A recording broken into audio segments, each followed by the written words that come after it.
All right, so just as a reminder again, that about the final exam, that we have Thursday and Friday, May 16th, we're going to do the first part of the final exam, and Monday, May 19th, we're going to do the second part of the final exam, so we can get that taken care of before the seniors graduate. All right, so section 4.8, we're moving on to exponential growth and decay, which is just very similar to what we've been doing with the interest rates and talking about money. Because actually the interest rates and the money were an example of exponential growth.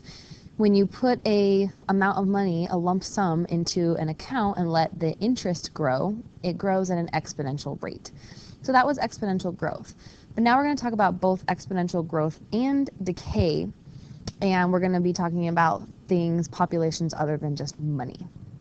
So we need to be able to find and use equations of populations that obey the law of uninhibited growth, and find and use equations of populations that obey the law of decay, and also a special type of equation of exponential decay is Newton's law of cooling. So we will talk about that a little bit. Okay, so exponential growth and decay. So we have the amount of an object presented at time t is given by a of t is equal to a sub 0 times e to the kt. So this is actually pretty much the exact same equation as a equals p times e to the rt. Okay? It's essentially the same thing. We only use a little bit different variables because now we're talking about any population of any sort of object or substance rather than just money. So the reason why we don't use P is because P stands for principal, which you usually only use when you're talking about an initial amount of money. Now instead, we're talking about A sub 0, which is the original amount of whatever object we're talking about. So A sub 0, whenever you see that little sub 0 at the bottom, that just means our initial amount of whatever object.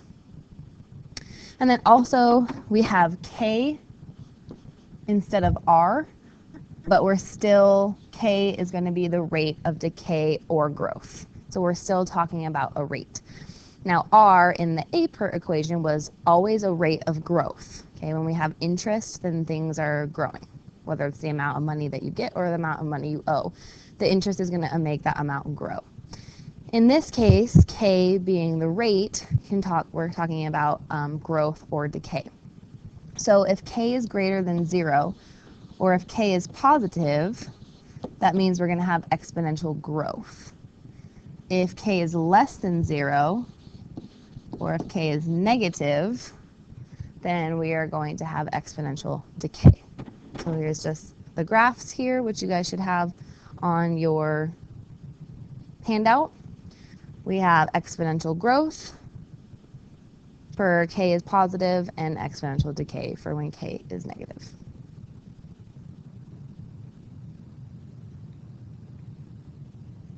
All right. So here's an example. A colony of bacteria grows according to the law of uninhibited growth. If 100 grams of bacteria are present initially and 250 grams are present after 2 hours, how many will be present after 4 hours? So the clues, there are always clues in our problems that tell us which formula we're going to use. So for example, if we're talking about money, compounded continuously or compounded over a certain amount of time, then we use those formulas that we were talking about last week. When you see the words law of uninhibited growth, that means we're going to use our growth decay formula because we're now talking about something that's not money. So we're using our A of t equals A sub 0 times e to the kt, where again, A of t, that's not A times t, but that's A of t. That is our ending amount after a certain amount of time t. Okay? So we need to figure out what we're plugging in here. We have that 100 grams are present initially. So that is our initial amount, A sub 0, 100 grams. 250 grams are present after 2 hours. So that is our ending amount. That is how much we end up with. So A of t, that is our amount after a particular time t, is 250. And that particular time is 2 hours. So we need to figure out how much will be present after 4 hours. So let's plug in what we have. We end up with 250. That's our amount after a certain time t. We started with 100 after 2 hours. Okay. So what are we missing? We don't know what our rate of growth is. So in order to figure out how much will be present after 4 hours, we need to know the rate at which it is growing. Okay? So we're going to have a two-part question here. First, we need to figure out what k is. We need to solve for k to figure out our rate, which we can then use to figure out how many grams will be present after 4 hours. All right, so solving for k. Always, always, always, you have to make sure you divide by that initial amount. Okay, we can't, order of operations says we can't take 100 times e because of that exponent there. If you had 5 times 3 squared, you'd square the 3 first, which is 9, and 5 times 9 is 45. That would not be the same thing as 5 squared. Okay, or sorry, 15 squared. So you can't multiply those two numbers together when you have, an exponent. Right? So in this case, since we don't know what the exponent is, we don't know what k is, we can't multiply that 100 times that e, so we need to divide by 100. So 2.5 equals e to the 2k. So we're trying to solve for an exponent, so we need to use a log. You can use a common log, take the log of both sides. In this case, since we have e in our equation, it might make more sense to use the natural log. So the natural log of 2.5 is equal to the natural log of e to the 2k. Use the power rule to bring down the 2k. And here, we use the natural log for a reason. The natural log of e is just 1. Because if I have a base of e, and I'm trying to get an answer of e, then my exponent has to be 1. So I just have the natural log of 2.5 equals 2k. Divide by 2 on both sides to get k by itself. And I get k is equal to 0.458. Okay. So now that we know our rate, we can use that to figure out how many will be present after 4 hours. So that is really what we need to figure out. So using the example that we had to find what rate it's growing, we can now plug this into our same equation. And instead, we're figuring out what our ending amount is after 4 hours. So we initially started with 100. Our rate is 0.458. That's how much it's growing per hour. And we need to see what happens after 4 hours. All right. So 0.458 times 4.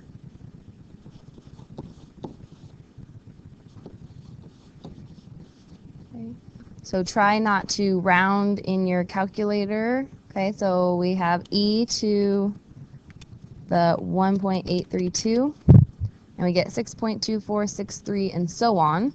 Don't round that, just hit times 100, and you get 624.64. Okay. So there are 624.64 grams after 4 hours. Okay. Now, if you use the exact K, so 0.458, so on and so on and so on, multiply that times 4 in your calculator, take e raised to that answer without rounding and times that by 100, okay, you should get 625. Okay? So that's the difference between rounding and not rounding. If you want the most accurate answer possible, don't round any of your numbers until you get to the very, very, very end. So 625 grams when we're not rounding.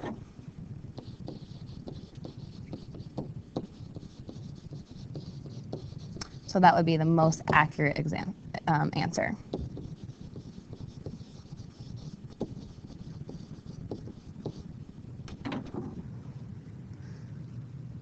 All right, here's another example. Let's do half-life. The half-life of uranium-234 is 200,000 years. If 50 grams of uranium-234 are present now, how much will be present in 1,000 years? So just as a reminder, half-life is the time required for half of a radioactive substance to decay. So for uranium-234, it takes 200,000 years for half of it to decay. So this is an example of exponential decay. All right, so again, we're going to use that A of t. We're trying to figure out the amount after a certain amount of time t. That's what that A of t stands for. And we use A sub 0 times e to the kt. So again, in this situation, we don't know the rate at which it's decaying. We know it takes 2,000 years, that's our time, for half of it to decay. Okay? So we're starting with 50 grams, and it takes 2,000 years for it to decay. So we need to use that information to figure out at what rate is it decaying per year. All right, so we know we have 50 to start grams. We don't know the rate at which it's decaying, but we know that after 200,000 years, we're going to have half of what we started with, which means our ending amount is going to be 25. So it takes us 200,000 years, that's our time, to have half of it left. So if we started with 50, then we have 25 grams left after 200,000 years. So we need to use that to solve for k. So divide by 50. 1/2 is equal to e to the 200,000 k. Take the natural log of both sides.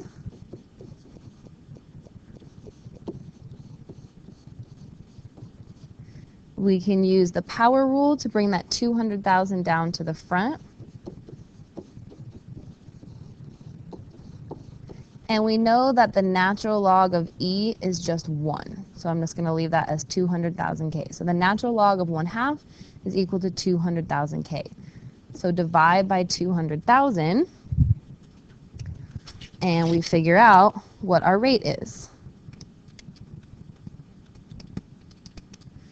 And we get negative 3.465 times e to the negative 6. So don't write your answer in scientific notation. That means we move our decimal place to the left 6 times.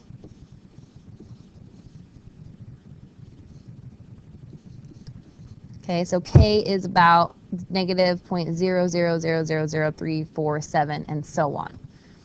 So I'm going to write that here, but I'm going to keep that number, the exact number, in my calculator. And now, to figure out how much I'm going to have after 1,000 years, that's our new A sub t, that's our A of t is what we're trying to find. Keep that exact number in your calculator for k and use that. So I'm going to figure out how much I have after a certain amount of time. My initial is still 50. K is about negative 0.00000347. So you should still have the exact k in your calculator. Just hit times 1,000. and then take e, so e raised to the second negative sign. So that will take your exact answer. So do second answer, which is above the negative sign, and it will take that exact number and raise e to it. So then you have 50 times about 0.99654 and so on. So you should still have that exact number in your calculator. Just hit times 50 and you get 49.83 grams are left. So again, make sure you don't round in your calculator so that you can get the most accurate answer, especially for stuff like this, because if it takes 200,000 years to decay, after a thousand years is not going to be that big of a difference. So if you use that exact answer, then you can see pretty much exactly that it only really goes down about 0.18 grams after 1,000 years.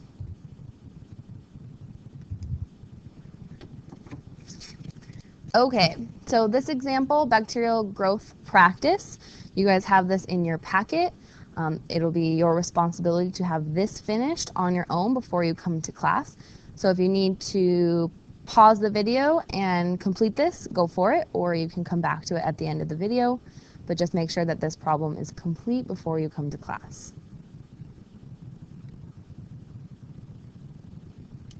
All right, here is Newton's law of cooling, our last little formula that we are going to look at.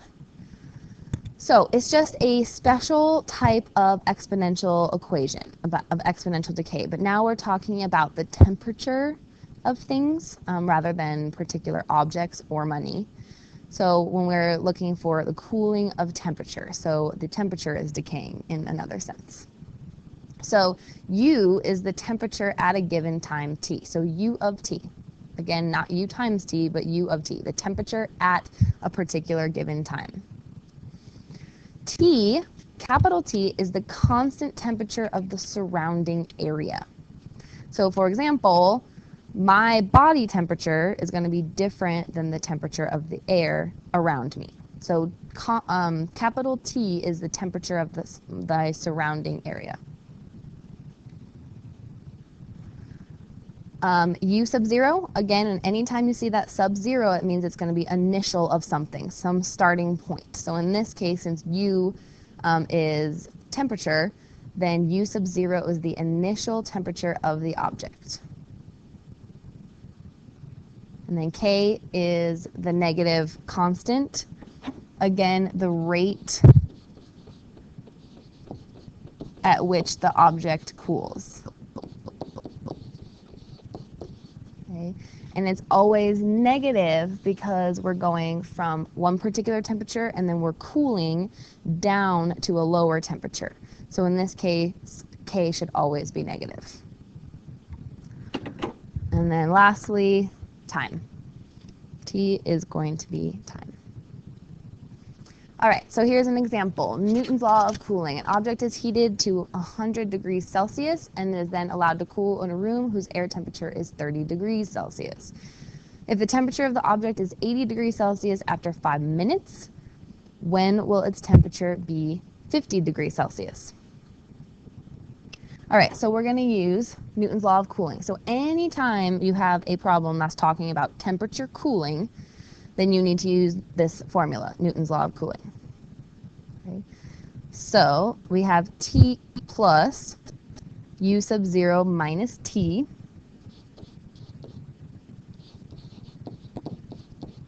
All of that is times E raised to the KT. So again, we're looking for our ending temperature at a particular time, that is U of T, using this formula. So it gives us an example. We have an object that we know is 80 degrees Celsius after 5 minutes. We also know that it started at 100 degrees Celsius. Okay. So we don't know the rate at which it's cooling. We had to figure that out. We just have an example of some object. Somebody said, okay, here it started at 100 degrees Celsius. Then after 5 minutes, they measured the temperature again, which was 80 degrees Celsius. So we need to figure out the rate that allowed that to happen. Okay. The T, the surrounding area temperature, the room is 30 degrees Celsius. So that makes a difference. If the room is colder, then it's going to help the object cool faster. So that outside temperature plays a difference, or plays a role. All right, so we know that the temperature of the object is 80 degrees Celsius after 5 minutes. That is our ending temperature after a particular amount of time. So we have 80 is what we end up with. Our outside temperature is 30 degrees, and our initial temperature was 100 degrees Celsius.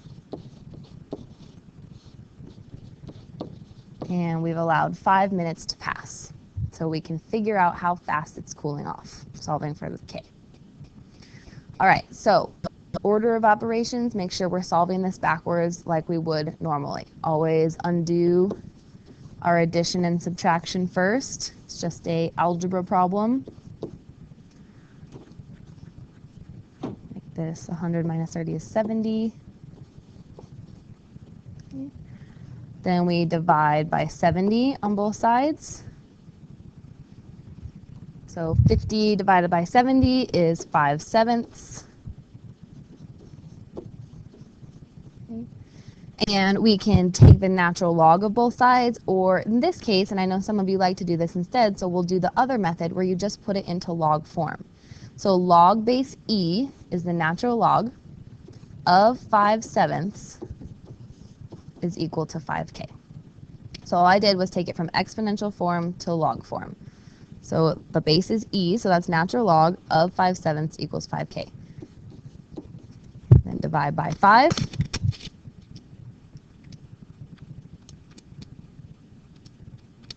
And you get K is equal to negative 0.0673 and so on.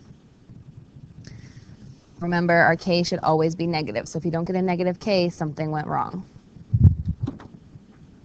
All right, so I'm not going to round it. Keep that K in your calculator, that exact K, so we can get the most accurate answer possible. Now that we know our rate, we want to figure out when, so at what time is my new ending temperature going to be 50 degrees Celsius? Okay. So when will its temperature be 50 degrees Celsius? So our new ending time is 50 degrees. Everything else stays the same. So our outside temperature is still 30. Our initial temperature is still 100. We now have our rate, and we need to figure out the time. So we're solving for this variable again. So subtracting 30. Oops, forgot my E over here.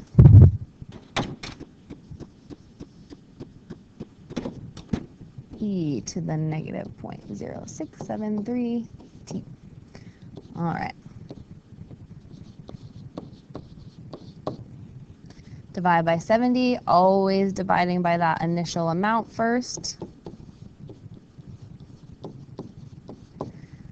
Once you get it down to just a base and its exponent, then we can put it into log form. So the natural log of 2/7 is equal to negative 0.0673 T. So now we can take the natural log of 2/7 and divide it by that K value, which you should be dividing it by the exact K value that's in your calculator, not the rounded value of negative 0.0673. So here you need to use the exact K from your calculator. Okay. So take the natural log of 2 divided by 7, divided by second answer to get that previous answer, and you get 18.62. Okay. So it took about a little over 18.5 minutes for it to cool down to 50 degrees Celsius. Okay. All right, so make sure that you have that other example finished in your packet, and we will practice and talk more about these next time in class.